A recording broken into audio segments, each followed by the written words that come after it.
And so when I understood for the first time ever that success is not a matter of chance, it's a matter of choice. When I saw that for the first time that like I too could do it, when I saw for the first time that I could be a part of this, I understood why they said stop admiring the successful and become one of them. See, Brian Tracy said that we will always live within 10% of our self-concept.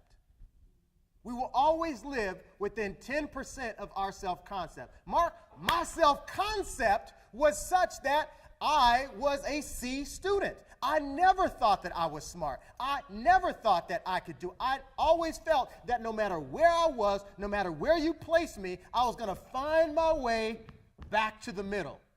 And that's the power of the self-image.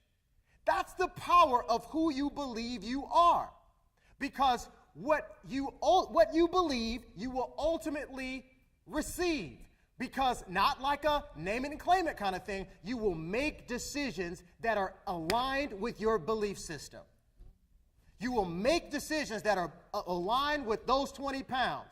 You will make decisions that are aligned with this income level. You will make decisions that are aligned with this relationship status. Your decisions are what make you. See, America is all about choice. But choice is a factor of your mind. Choice is a factor of what you believe about you.